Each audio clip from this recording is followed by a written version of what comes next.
So, in the spirit of wellness, I'm going to ask a question. If anyone, first of all, does anyone know what this number might represent? Don't be shy. Just a wild-haired guess. What's that? Oh, maybe. But no, I don't know. That's not what it's meant to represent. But thank you for playing.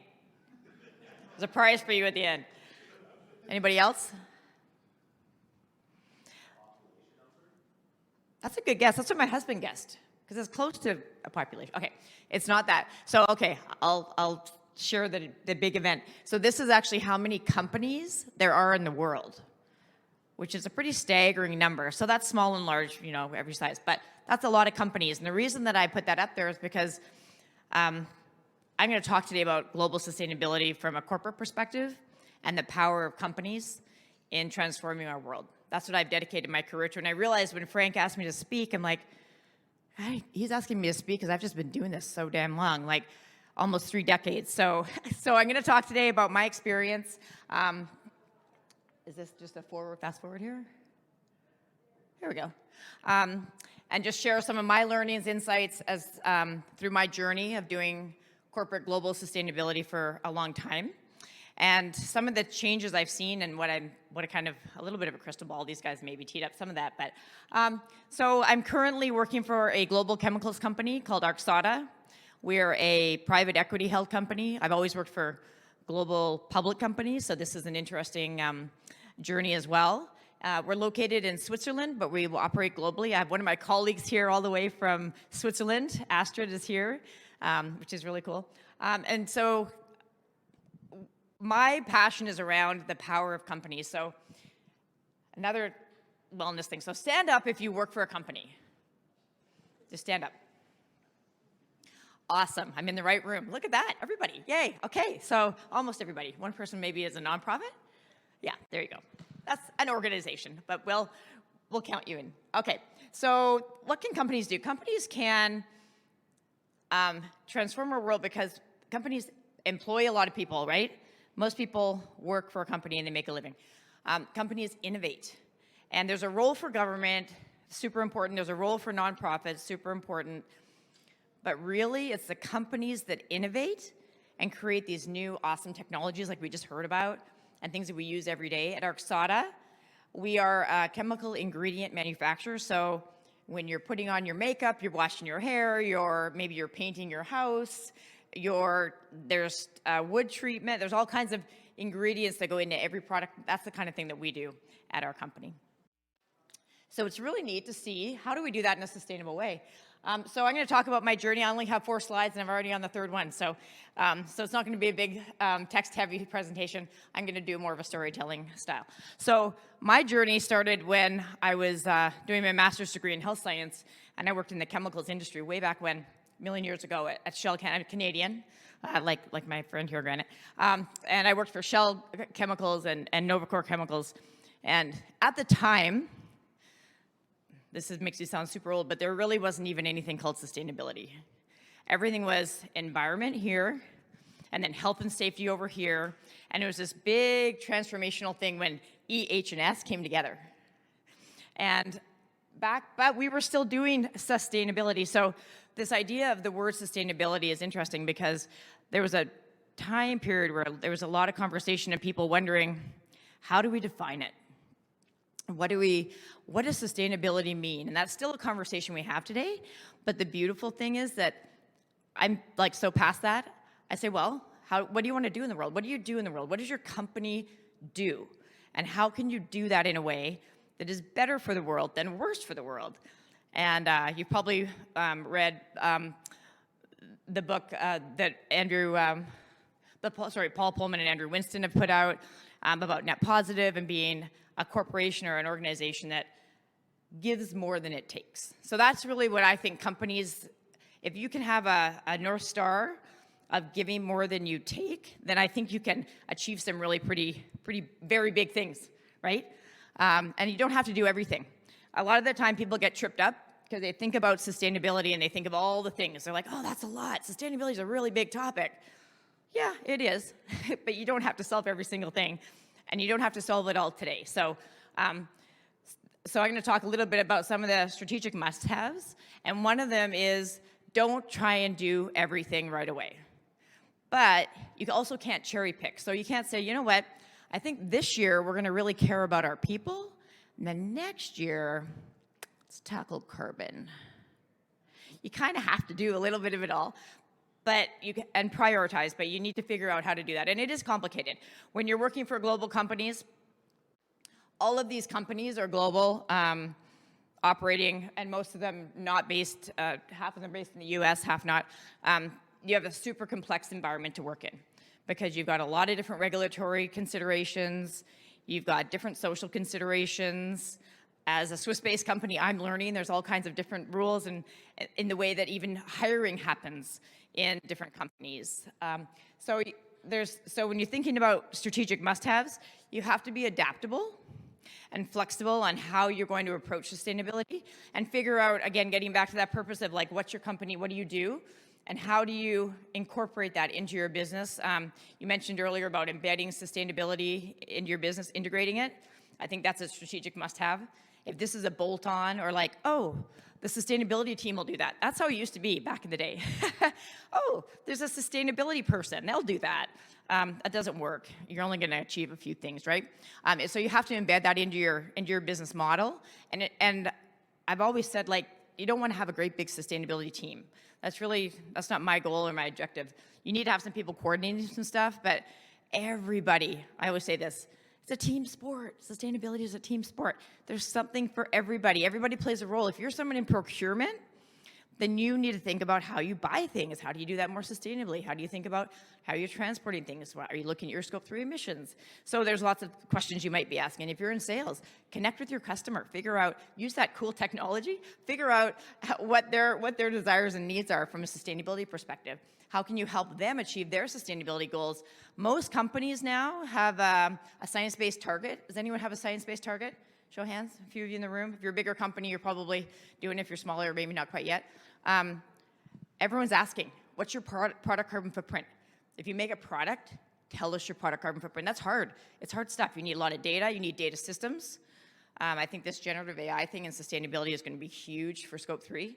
I think it's going to be necessary. So there is a nice connection between sustainability and the AI stuff. So some of those must-haves, you need to have true leadership and commitment from your top leaders, your board, because otherwise you're going to get stuck. Has anyone had that experience, trying to move something forward and you only get so far? So and it's hard, right? I mean, there's leadership changes, there's different priorities, a lot of competing priorities. So being able to just have the business case and sell like what you need, why you need it, connect it back to the business. And you know, there's the common term of ROI, but you've probably heard this also. The ROI and sustainability is more about the risk of inaction. Like, okay, let's not do it. Let's see what happens then, right? So you've got to be able to get that buy-in, that true buy-in, that commitment, and integrate it into the business planning, the strategic planning, not as some separate item. So one of the things that we're working on at our company is around sustainable innovation and integrating really into the process of right from the innovation stage, how do we really assess what it is that we're innovating around and what are the sustainability impacts, and using a methodology out of the World Business Sustainable Development Council. So think about how you integrate that into your business. And then the idea of going beyond your virtual 4 walls is where it gets really exciting, because I often say, like, even if you were perfect, I don't know how you could be perfect as a company, but if you were and you did everything great, you're just like a little like speck of sand on a beach. It's all about the supply chain or value chain. It's everyone you interact with in your business daily, like within your own company, with whether it's with nonprofits, with your customers, with your suppliers, with your partners. Everybody plays a role, and none of us can do this alone, which is why it's awesome to be working in this field, because it's always changing, it's complex, it involves people. It really is down to relationships and the ability to work together to solve problems, because working alone in sustainability, you're not going to get anywhere, and it wouldn't be much fun anyways. So working beyond your virtual 4 walls is super important, whether it's like with your supply chain or maybe even in your community. So how you're impacting your nonprofits. I'm a big fan of volunteering, and that's a big part of social component is like, how do you impact the world? And everyone has something to offer. And you see companies play out in different ways. So if you're, I think it was during one of the disasters down in the Caribbean, and Procter & Gamble, I think it was going down and setting up washing machines and providing, the ability to clean clothes. Like, it just, whatever your company does, there's something you can do. Or maybe it's more granular, more ground level, and you're just out in your local communities volunteering and helping out. I think that if you're working and you're earning a living, you're probably healthy, that healthy worker effect. We all have that right and that responsibility, I think, just to get out there and help in our communities. So beyond your virtual four walls isn't just about your business, but it can be pretty exciting when you start to innovate and create products. And I know that Grant is going to stand up, talk, and kind of tee you up here, but some really cool things that are happening in each industry, and it's unique.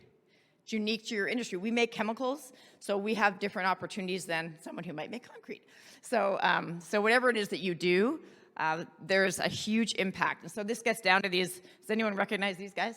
These Sustainable Development Goals? Love them. So they came out in 2015. So I saw a huge transition in that conversation I mentioned earlier. Like, what is sustainability? What does it mean to us? Well, the Sustainable Development Goals, the SDGs, if you don't know about them, they came out in 2015, and the whole world kind of came together, convened by the United Nations, to say, here are the major challenges that we're trying to solve. So let's not worry about the word sustainability. Let's figure out, like, what do we care about? What are we trying to do here? We're trying to advance gender education, help with the climate. Find something that you think you can make an impact around and start doing that. And then work with other people, and then get better at that. And then maybe you can do more things, or maybe what you're already doing aligns with these things. Figure that out, and then figure out how to communicate that and help others and bring other people in to work with you on that. So the Sustainable Development Goals came along, and they're a great way to also frame your strategy or embed into your strategy, so that you could actually show that you're helping, again, beyond your four walls, to help the world with different challenges. So is anyone using the Sustainable Development Goals now? That's awesome. And so mapping those is another kind of, starting with your strategy, like how are you embedding Sustainable Development Goals into your planning and strategy. It's also kind of nice because the language is very common. It's not complicated. Like, people can pretty much understand them. They got the cute icons, colors, which is always nice. And it's the same, and it's an agreement amongst business and nonprofits and government, which is kind of unique. The previous goals, the millennial goals, development goals, they kind of didn't include companies, which was always a bit of a head scratcher. And so there was some really great progress made, but this is where we're hoping to see more progress. 2030 is approaching quickly, and the goal is to achieve these by then. Now, whether or not we meet them all or not, we're still gonna have to keep getting better. And you'll see my final quote when I'm done here. But so with each of these companies, they're different. So chemicals industry, I worked in the information services industry, the integrated forest products industry at Weyerhaeuser, now the chemical ingredient manufacturing. Sustainability has a similar framework, regardless of your industry, which is where it's really easy to collaborate, and we're all trying to solve for the same problems, despite what you might be making or what your services or whatnot that you're offering. So, so I think that just from is anyone here leading sustainability in their organization or on the teams helping to lead that? So tell me if you agree with these three things. I think that in order to be successful and have fun with sustainability, you need to be really curious, because it's constantly changing, right? There's always new things, new ways to do things, new opportunities. The second thing is I think you need to be really adaptable, really flexible. When we first launched sustainability at Clarivate, IHS Markit. IHS Markit is an information services company. At the time I joined, there were about 2,500 colleagues around the world based out of London. We grew while I was there in 10 years to about 13,000, and we acquired 70 companies. And then we merged. We were IHS, and then we merged. We were IHS Markit. That company sold for $44 billion. So I had the golden opportunity for me in my career to we were starting to sell sustainability services. Actually, it was called EHS&S, so they added an S. And so companies were starting to need these services. And they said, Marilyn, we need to walk the talk. And I said, yeah. They said, do you want to do that? I said, yeah. So it was really awesome. So we'd have this blank piece of paper to decide what does sustainability look like. So figuring out just how do you describe it, what does it mean, how do you get into it. So in the professional services industry, but again, regardless of the industry, the issues and the frameworks are pretty consistent. Has anyone ever done the corporate sustainability assessment, which is through S&P Global? The big corporate sustainability assessment. So that's a framework that if you achieve the like top 10 to 15%, then you land on the Dow Jones Sustainability Index. It's a nice hook if your company leaders care about investment, and you're, particularly for publicly traded companies, you have to be a certain size, but it's a wonderful framework, but it's similar across all the industries, yet unique so that you're not wasting your time focusing on things that don't matter to you. So selecting a good framework that works for you. Some of you might do EcoVadis. Does anyone do EcoVadis here? Supply chain, that's another good one.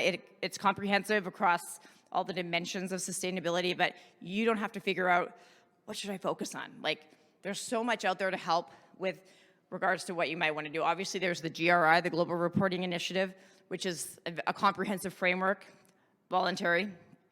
And again, you can choose the KPIs that are relevant to your business. So you can get pretty far fairly quickly if you find the right framework.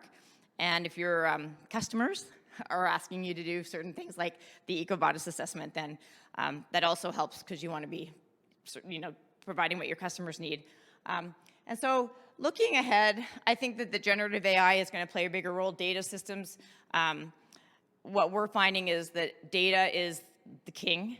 It's like the data system is the superhero of sustainability because you need to have the data in order to understand what you're doing, be informed, make decisions, set goals, and then if you are able to incorporate AI, which we haven't done yet, we're hoping to do that, to do modeling, to do carbon modeling, to start playing around with, if we did this, what would happen to our emissions? If we did this, and that's going to be really exciting and actually probably catapult the progress, because right now there's still a lot of manual data crunching going on, and so I think, like, hearing these conversations this morning, I'm thinking, we need to be doing that in sustainability because we're all plodding away trying to solve the same problems. We're all trying to reduce our carbon emissions. We're all trying to get Scope 3 data. We're all, and there's all these platforms. With our industry, we have a lot of customers, some big, some small, but a lot of different end markets. And so if you're selling into cosmetics, there's consortiums and they have a platform. You're selling into consumer goods, they have a consortium and they have a platform. And so there's all these different places because everyone's trying to figure it out and saying, wait a minute, can we have a simplified way to do this thing? So it's kind of like the Wild West right now. Is anyone else experiencing that with Scope 3? So I think we're all trying to progress without diving too far in and then finding out that there's going to be a better solution. But so these are some of the challenges I think that we're all facing right now, which 15 years ago didn't even exist. I mean, we were not talking about product carbon footprinting at all. Now it's like a daily conversation, daily requests from customers. So these things evolve and change. So you got curiosity, you got adaptability and flexibility. And then the third one is, I think, systems thinking is probably the number one thing that as a sustainability person, you have to think across the system. You need to engage every single person in your company. And has anyone ever experienced, do you feel like if you're leading or involved with sustainability, there's a lot of informal leadership, buy-in, gets back to relationships. So there's just a nice hybrid of kind of the relationships and the person-to-person interaction along with we need the technology, we need the data, we need that superhero to help us along. Because if you're setting an SBTI target, you got to report out on that. You got to share your results. You got to show what you're doing. You got to set your goals and show your progress against your goals. And you're not going to be able to do that unless you got the data. And you're not going to get the data unless you have the system. You can't get the system unless you can convince your company, the finance people, that you need the system. So all of these things are interconnected. So the systems thinking, everyone has a role to play. And so just to wrap up, I have one final thought. And that is, this is one of my favorite quotes. Sustainability takes forever. That's the point. So we're never done with sustainability. So I look forward to more conversation later. Happy to connect in person or on LinkedIn. So appreciate the time.